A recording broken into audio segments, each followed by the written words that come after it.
Thank you, Stacey. Good morning. If you are new amongst us this morning, then every Sunday, pretty much every Sunday, with the odd exception, we spend part of our time together opening the Bible, and one of us will come and preach from the Bible. And this is because we believe in the Bible God has spoken to us about who we are and about who he is and about what this world is like and how we are to live in it. And so we spend some time looking at that and encouraging one another, really, to live the lives that we've been called to. And at the moment, through the summer term, we're in a series called In It Together, where we're exploring how some of the ways that are kind of normal in our culture are actually not very good for us as humans, and how the Bible calls us to a different kind of normal. And we have an opportunity as a church family together to live in a new way of life, a way of life that fits with the kingdom of God, with the way that Jesus made us, and that brings us life and helps us to know more of the goodness of God.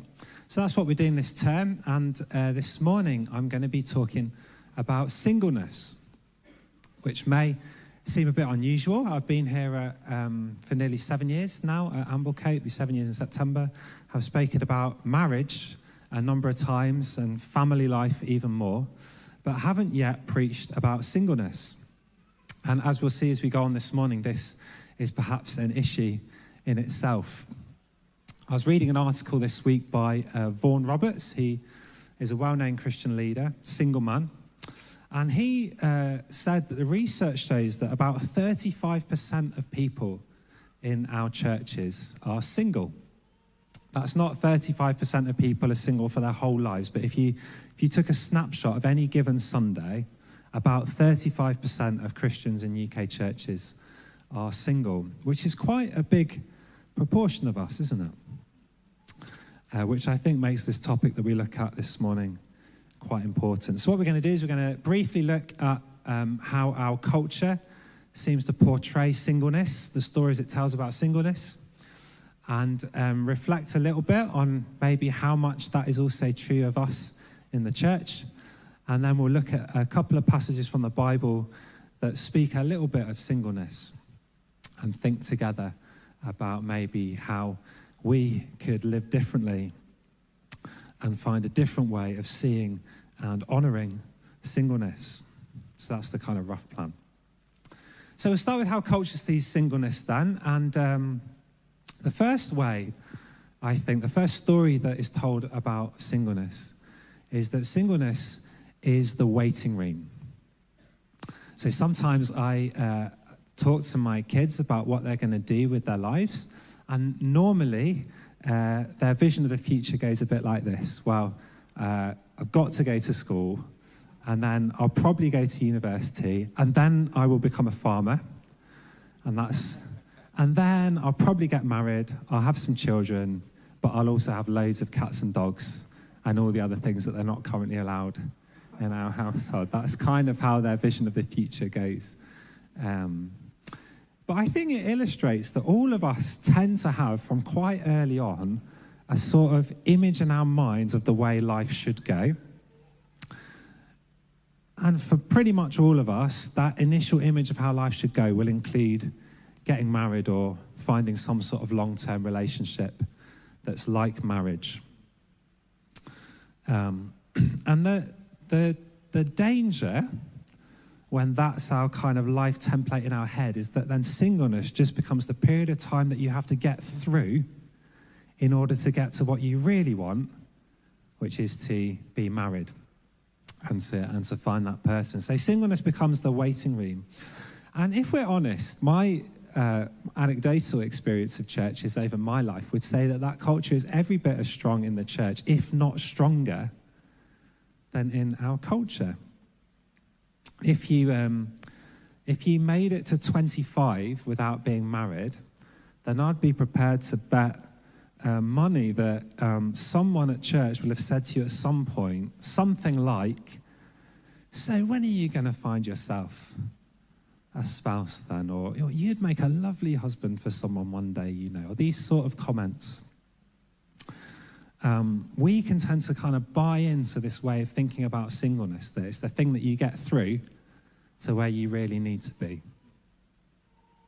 Of course, for plenty of people, singleness does eventually become marriage or kind of outside of the church, long-term relationships that look a bit like marriage. Yeah, but of those who do get married, of course, there are some who never get married, and then there are some who get married and are then divorced, and there are some who are widowed. And as I said at the start, on average, 35% of us in the church are single at any given time. So a narrative of singleness as a waiting room is perhaps not particularly helpful. The second way I think culture can see singleness then, so if singleness is not the waiting room, perhaps you've made it past 25, perhaps you've made it into your 30s, and you're still single, then I think the story changes a little bit from singleness as the waiting room to singleness as second best. Now, normally people don't say it as bluntly as that, but it's often implicit in the stories that we tell. So, many of you enjoy films, as do me and Joe, and many films have the sort of pinnacle as their storyline, the finding of your perfect partner, don't they? Jerry Maguire. Anyone seen Jerry Maguire? I imagine a fair proportion of you have seen Jerry Maguire. It's the most famous line in that. You, I love you. He says at the final, that sort of dramatic scene, he says, I love you. He spills a bit, and then what does he say? He says, you. Anyone? Complete me. There you go. You complete me. Well, that tells a story, doesn't it? You're incomplete until you find your other half. And many of our films tell these kind of stories. And again, I think this attitude is alive and well amongst us in the church, without us necessarily thinking about it much. But it can be easy, unintentionally, for us to talk about singleness as if it's kind of the second prize for those who didn't manage to get married. And if we're going to be really honest, I don't think it's just that married people talk like this about singleness. I think often those of us who are single also talk and think as if the singleness that we have is a second best kind of life, hoping that one day we might find a relationship that will bring us finally into a normal life or into a life that will make us happy. So there, I think, the two main ways that our culture conceives of singleness. There is a third, which is less prominent, I think, but is a story, particularly a story of singleness for men. Think of Joey in Friends. Joey is perhaps the kind of ultimate cultural icon of what's good about singleness. And of course, what was good about singleness for Joey was that you could have sex with multiple women every week without having to call any of them back and not get tied into a relationship. So I think if our culture can find anything positive to say about singleness, what it says is, well, when you're single, you can just have sex with loads of people rather than having to be confined to just one person. Which is, all the research shows that's a load of nonsense, and there's no one that actually has a life like Joey. I don't even think, Joey had a life like Joey. What's his name? I've forgotten his name. There you go. But the myth is there, isn't it? The myth is there that this is the positive thing about singleness. It's really interesting that that's the only positive thing our culture can think to say about singleness, which leads us on to think a bit about why. Why is this the story that we tell then? What is it that we believe and that we assume that leads us to characterize singleness either as the waiting room, second best, or on the flip side, the one good thing is that you can have sex with loads of people. So why? Well, I'm not sure. I don't think the why is particularly complicated. As a culture, we think the way we do about singleness because we believe that romantic love is the most satisfying and the most fulfilling kind of love that we can have. So that's the first thing we believe. The second thing we believe as a culture is that sexual pleasure is the greatest pleasure we can have and the best experience that we can have. So let's take another famous film, The 40-year-old virgin. People seen that one? Yeah, a few sniggers from people who have seen it. Even if you haven't seen it, you would know what genre that film is just by the title, wouldn't you? It's obviously a comedy. Because in our culture, the idea of a 40-year-old virgin is not something to be honoured or an example of virtue. It's a joke. Think of Joey again, when sex is seen as the best experience that you can have, then no wonder singleness is portrayed either as second best, or if there is something good about it, is the fact that you can go and have lots of sex without consequences. So I think those reasons are pretty obvious. It's not hard to see those at play in our culture. There are two more reasons, I think, that are a little below the surface that we all say perhaps it'd be helpful to get our heads around before we turn to the Bible.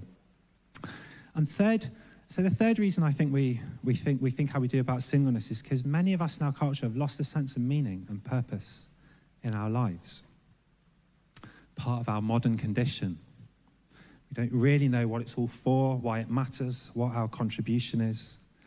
And in that kind of vacuum where we don't really know what to live for, I think often one thing that we can hold on to is if we can find a relationship, then we find another person to live for. Our partner becomes, in a romantic relationship, becomes a reason to live. Someone who can love us and we can love. Someone with whom we can start a family, etc. And it can give some shape to our otherwise lives that otherwise we find hard to find a sense of purpose in. And fourth and finally, many social commentators have noticed how lonely we are. It's hit the news a lot in the last few years, so I'd be surprised if you haven't read some of the stories and some of the stats that kind of research on loneliness shows it's increasing. And it's one of the modern ironies that the better connected we seem to be, the more lonely we seem to get. And I think often in our culture that we feel lonely, and the only solution we can imagine for that loneliness is a romantic relationship. Because then, if only we weren't single, we'd no longer be lonely. And if we're increasingly lonely, then we're increasingly driven to these sort of views of singleness, that it's second best and something to get through to find what you really need. So I think this is what's kind of influencing the way we see singleness in our culture and in the church. To be honest, as I reflected on this in the last couple of weeks, I think all of this is as present in the church, really, as in our culture. I think we're heavily influenced by this, even though we don't believe those same things. We don't believe that romantic love is the most satisfying love. We don't believe that sex is the highest pleasure. We have a different set of beliefs, whether they're just theoretical beliefs, but they don't seem to influence how we really think of singleness. So it's important then that we turn to the Bible. I should say as well, I think there's another reason, particularly as Christians, we sometimes don't accidentally, perhaps, we buy into these stories of singleness. And that's because we're really keen on a biblical vision of marriage and family, aren't we? Which is a really good thing. But the danger, of course, is we then spend all our time talking about marriage and family because it's so important, and that can itself then accidentally, unthinkingly devalue in some ways singleness. So we should turn to the Bible, really, and have a little look at a couple of scriptures and see if we can pull out a few things that the Bible has to say about singleness, and then we can think together about just say, all perhaps from this kind of norm of our culture. Say, all the scriptures that I'm going to use are going to be on the screen. For most of you, you'll probably be able to see them. Some of you, they might not quite be. In 1:7, and then turn to Matthew 19. So you're welcome to kind of get those up as well if you like. We'll start now in a minute.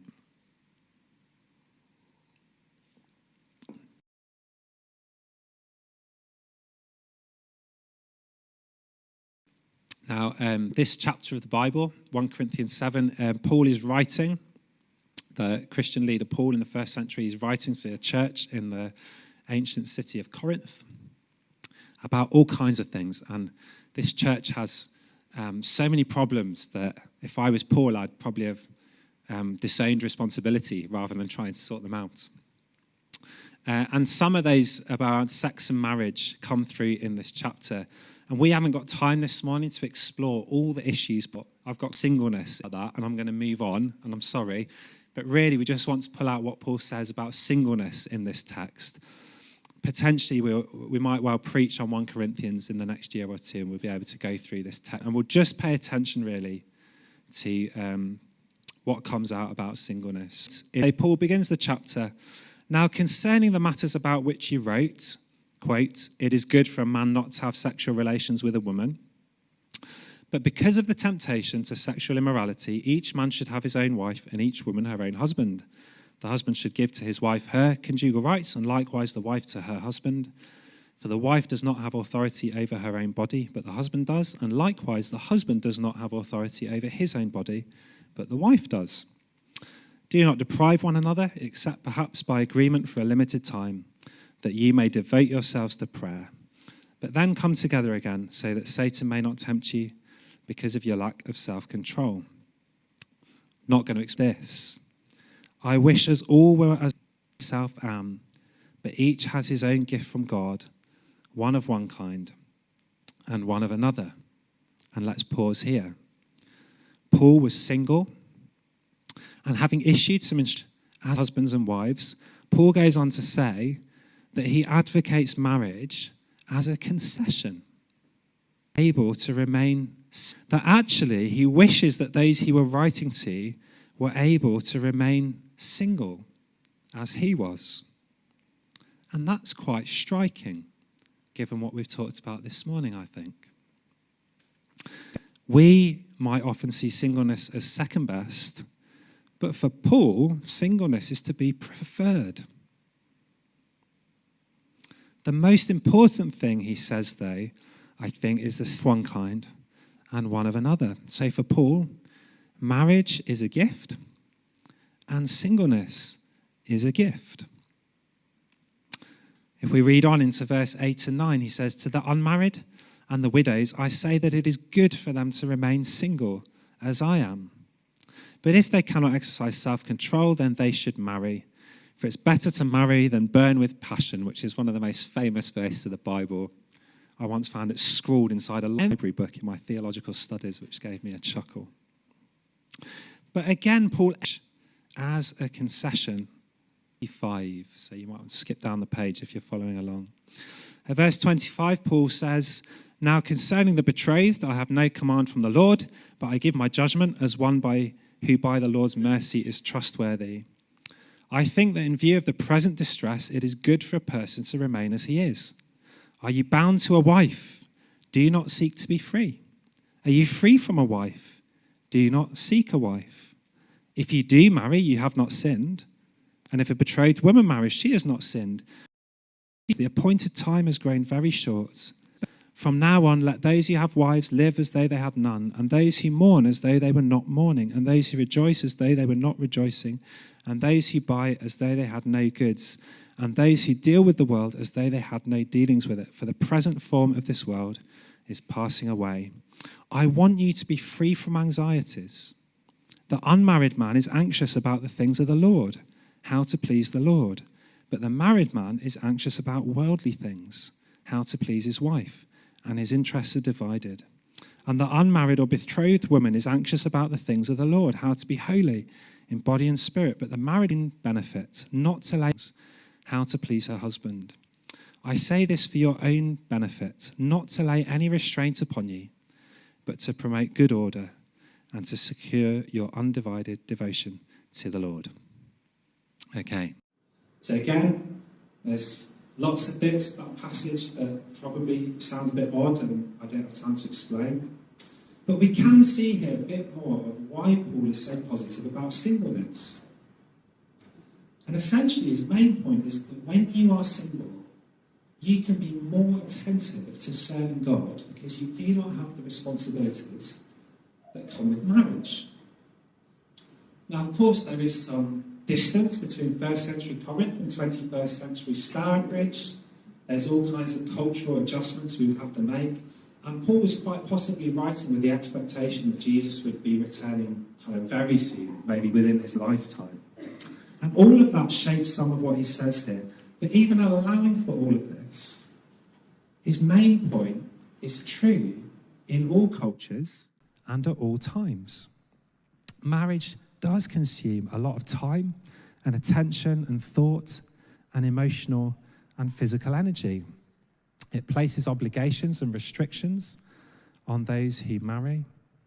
And those who are unmarried do not carry those same responsibilities and commitments. And thus they are, speaking in general, more free with their time and money and energy and attention.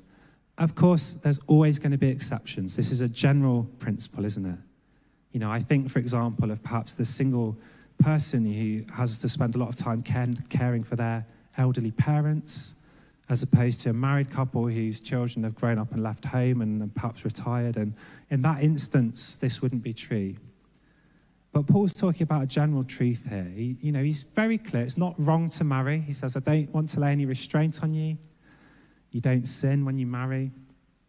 But when viewed through the perspective of freedom to serve the Lord, Paul says that single people have opportunities and possibilities that, on the whole, married people do not.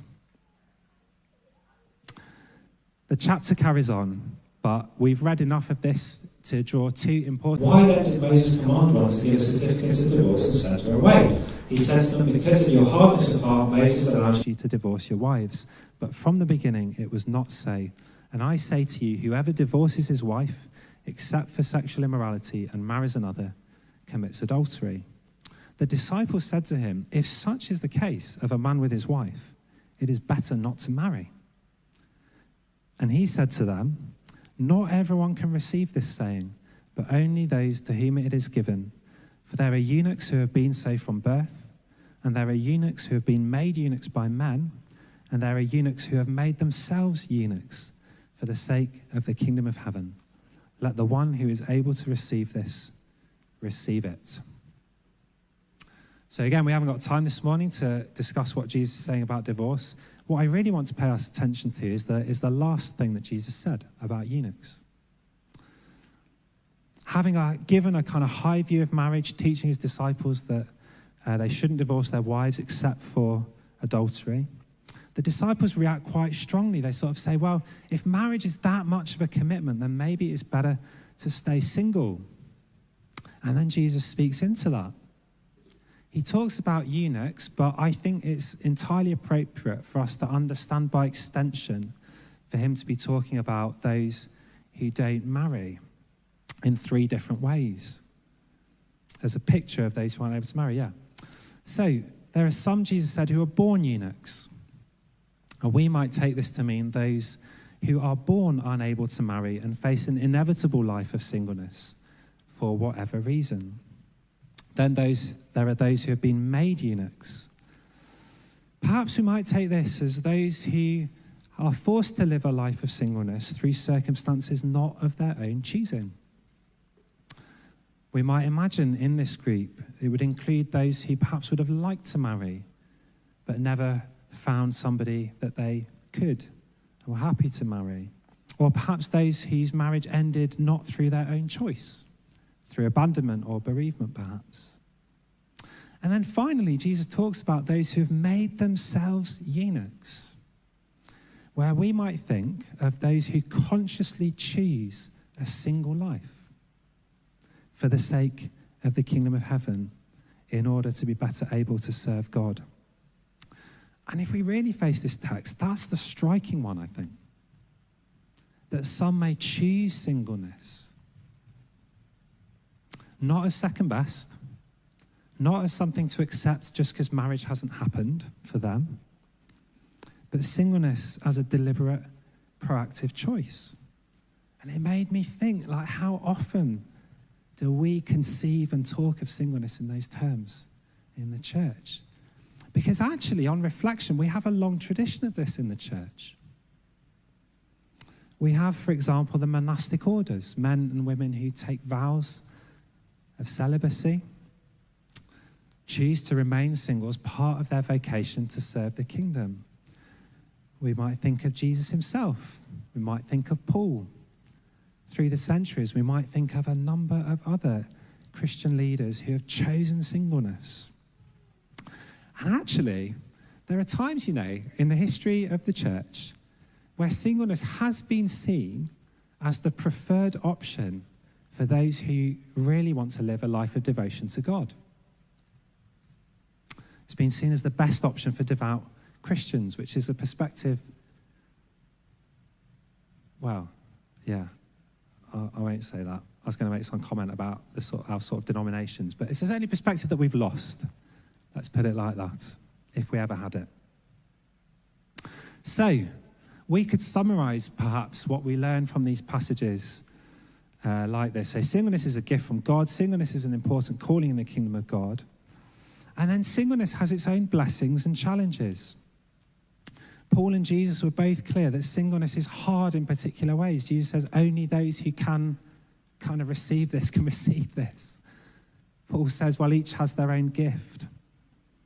And each gift comes with their own challenges. And that's why it's a matter for each of us of what God has called us to and what he has given us.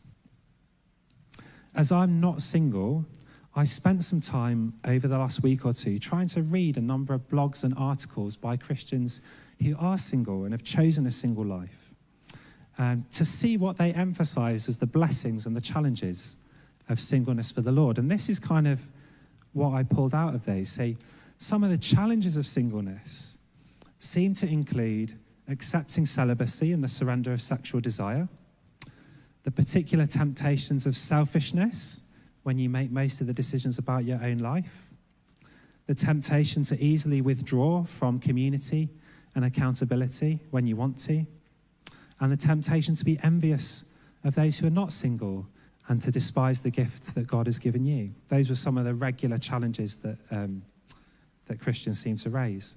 Some of the blessings included the time to develop deep intimacy with God, time to pursue numerous of your own interests, the freedom to carry significant responsibility for Jesus at work, at church, and in your communities that you simply couldn't manage if you weren't single.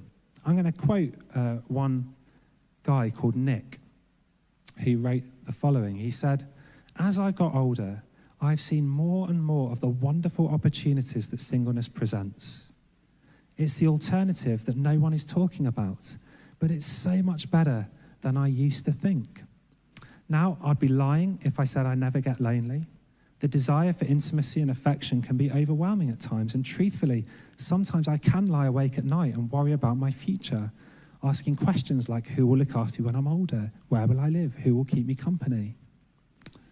But he also writes of the blessings. He writes, singleness provides opportunities that I wouldn't otherwise have. I mean, quite apart from being able to indulge my selfish desires of box set binging, getting out of bed when I choose, or returning home at whatever time suits me, I can serve my church family in many ways.